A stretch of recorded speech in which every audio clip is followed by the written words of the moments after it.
Morning, here is my breakfast this morning. I have 2 hard-boiled eggs with a little bit of French cheese on here. I don't remember the name of it, but I'll put it up on the screen. Just a little bit will do you. It's so flavorful. And then I've got a turkey bacon here, some chives, and heirloom tomato, and this is going to be my breakfast this morning. Another bowl of the rustic BLT soup this afternoon for lunch. Might have something else.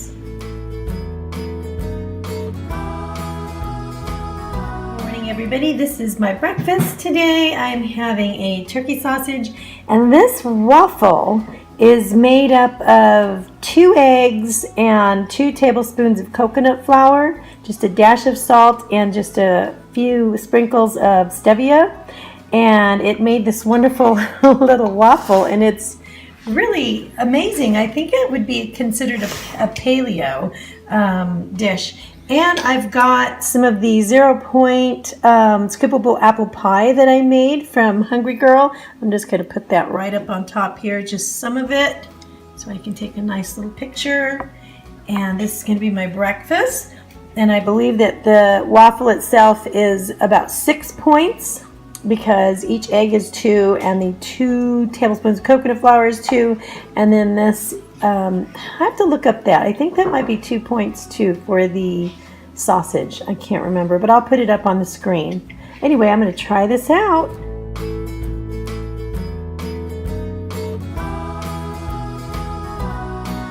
Alright, so I made up this little concoction here that I found on the internet. This is water and 1 onion, a few garlic cloves, and crushed red pepper. And I let it steep for like 24 hours, and it's kind of strong. I'm going to put it in a spray bottle, and I'm going to use it to spray my greens because something is eating them, and I want to deter that, and this is supposed to work as an alternative to putting pesticides on them. So let's see if it works. Let me show you what's happening out here. Do you see these little holes here? Look at this. This is not okay. You know, something just seems to be getting a hold of this. And I did actually look around after spraying, and I found, look, this one got hit hard. Look at that kale. There are the little worms, and I forget what they're called, but the eggs are laid by moths here. And then these come up, and they're a little green worm, and they just eat little holes. So this is the lacinato kale in here. And I've got, look at that, they're starting to get in here. I picked off a few of them, so hopefully, I'll take you over to the other side over here. I've got these boxes, they're coming up beautifully, but for some reason, they're not too much, they don't care for the curly kale as much, so, or maybe it's just hard for me to see the holes over there, but the lacinato kale, they're starting to, see that? Starting to have a flavor flower.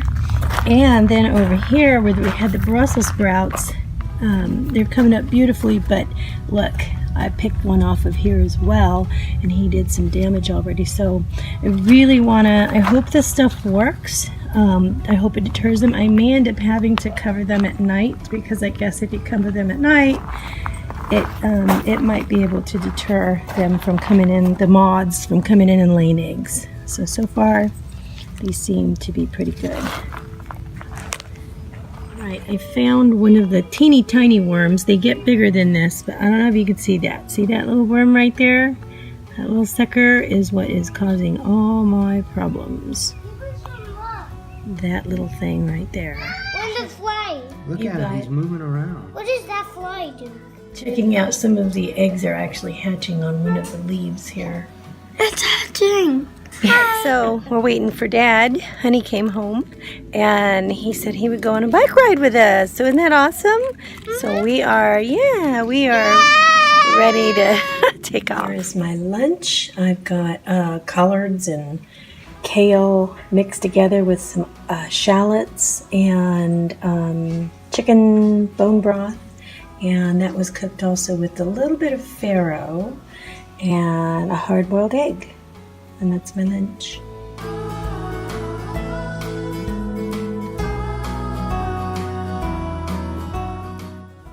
All right, my simple dinner was just a couple of eggs, a little of the French cheese, a little avo, some heirloom tomato puree, and I used this truffle powder. There's no salt in it. It just totally brings up your dish to an entirely different level. There's just like such a unique flavor, and I found that at Cost Plus World Market, but you can probably find it online.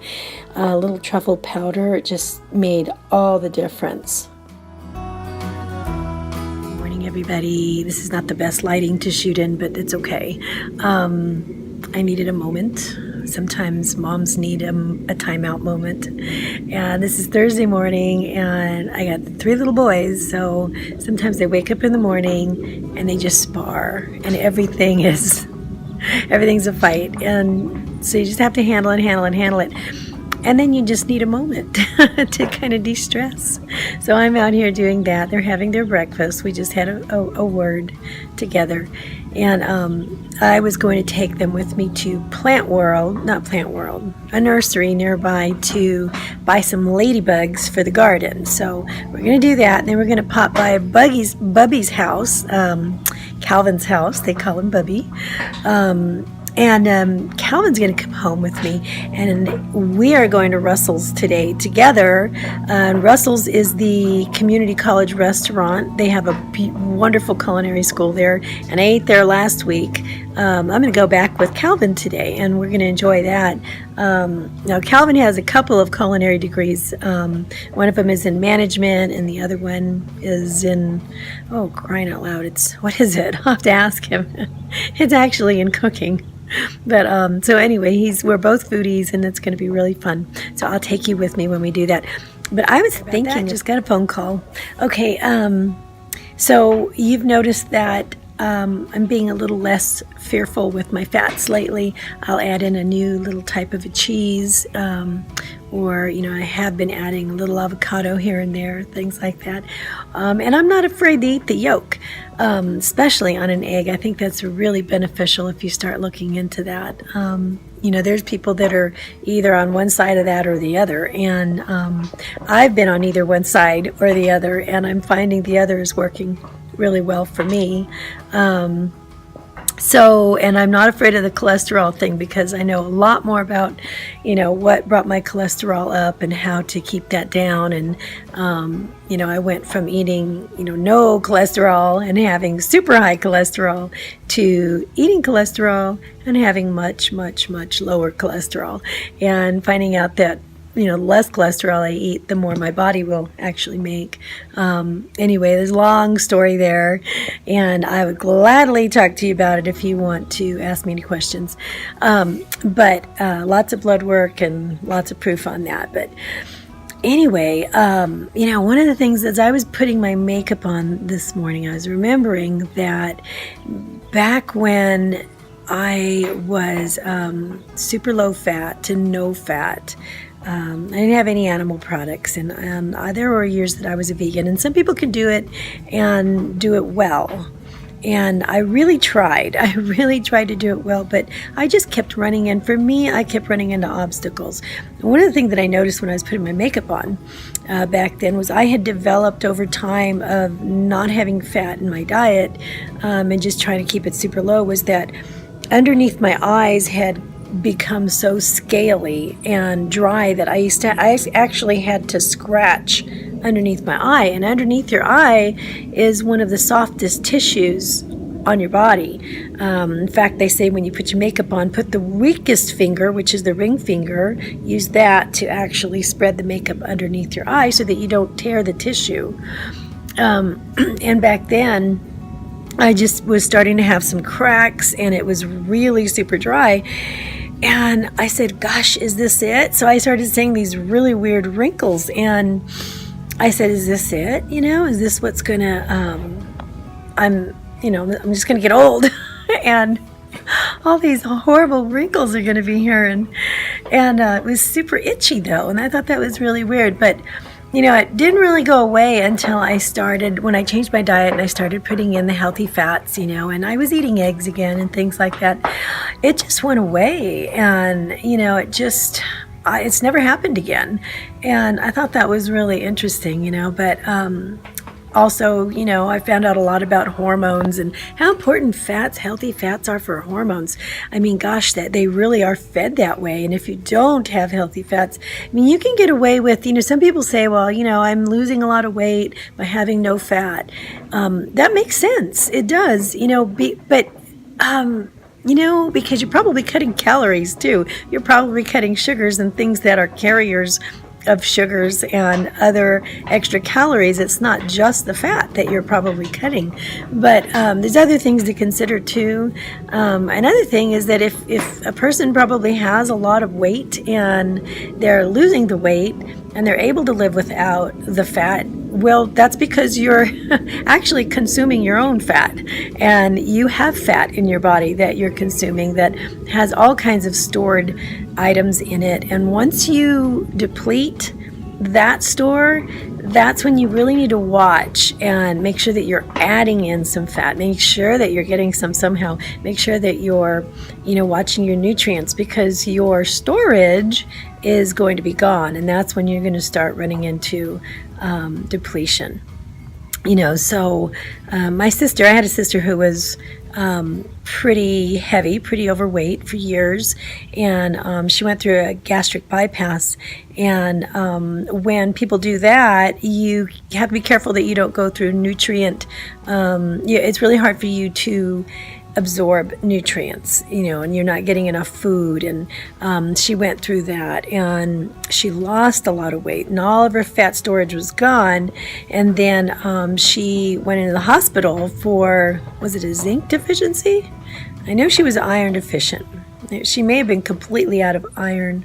She was out of some things that they actually had to do a blood transfusion, and she almost died because she no longer had the reserve to pull from. So it's just something to think about. You know, I think as people lose the weight, they have to realize that, you know, the storage units are gone.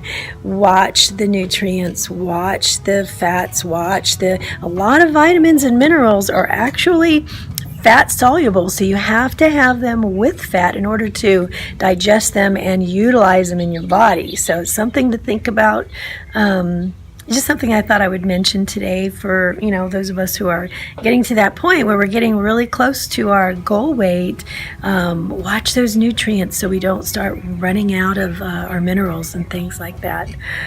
Anyway, just wanted to send that message out today. I am going to stop this here so that I could show you our food later. For breakfast, I had something that was pretty simple. I'll just show it to you. And then I'll see you in a little bit. All right, love you guys. Bye. Breakfast this morning, I am keeping it low carb and kind of light. I've got 2 poached eggs with some pea shoots on top over a bed of greens that have a little bit of farro from yesterday. I've got a couple of pretty peppers there on the side, and I am going to go somewhere with Calvin, and this should be soft still. Yep, like that. Perfect. Perfectly soft egg.